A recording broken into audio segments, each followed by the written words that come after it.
वपुषसा चतुर्भुजम् छायायां पारिजातस्य हेमसिंहासनोपरि आसीनमम्बुदश्याममायताक्षमलङ्कृतम् चन्द्राननं चतुर्बाहुं श्रीवत्साङ्कितवक्षसम् रुक्मिणी सत्यभामाभ्यां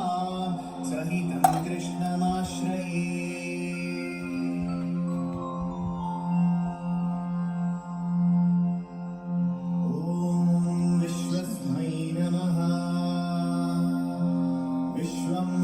विष्णुर्वषट्कारो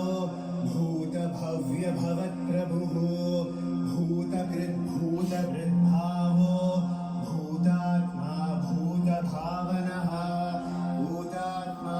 परमात्मा च मुक्तानां परमागतिः अव्ययः पुरुषः साक्षी क्षेत्रज्ञोऽक्षर एव च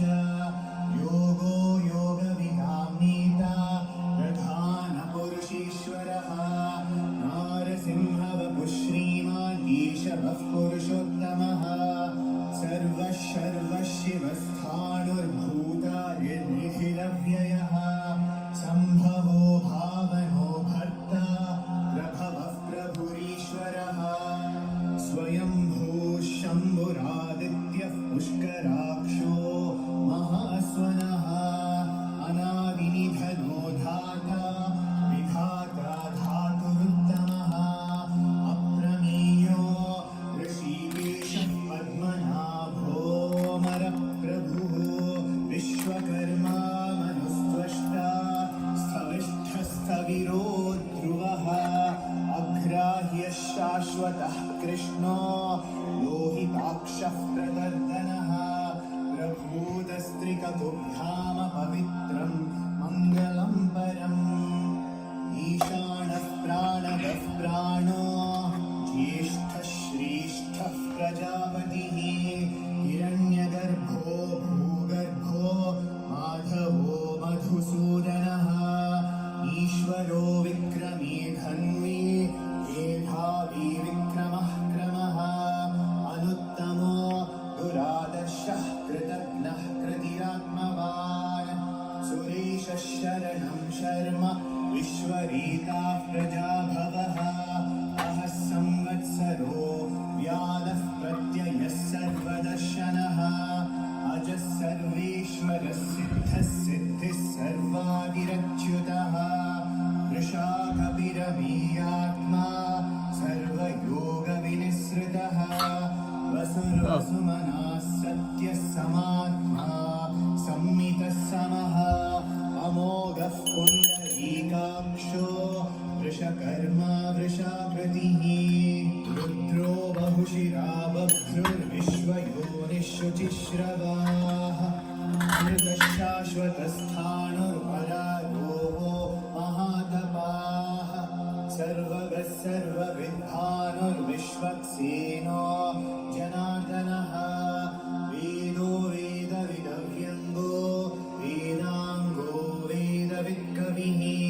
लोकाध्यक्षः सुराध्यक्षो धर्माध्यक्षः कृताकृतः चतुरात्मा चतुर्व्यूहश्चतुर्दंष्ट्रश्चतुर्भुजः भ्राजिष्णुर्भोजनं भोक्ता सहिष्णुर्जगदादिजः अनघो विजयो जेता विश्वयोनिः पुनर्वसुः उपेन्द्रो वामनः प्रांशुरमोघः शुचिरोजितः अतीन्द्रः सङ्ग्रहः सर्गो धृतात्मा नियमो यमः वेद्यो वैद्यः सदा योगी वीरः माधवो मधुः अतीन्द्रियो महामायो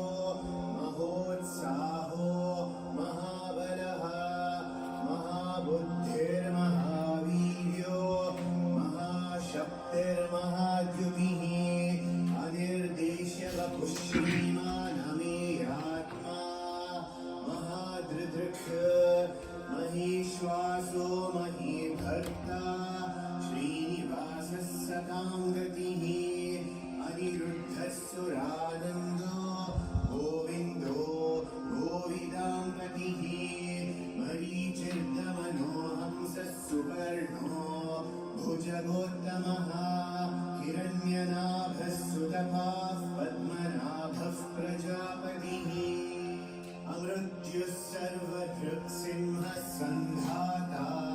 सन्धिमान् स्थिरः अजो दुर्मर्षणः शास्ता विश्रुतात्मा सुरा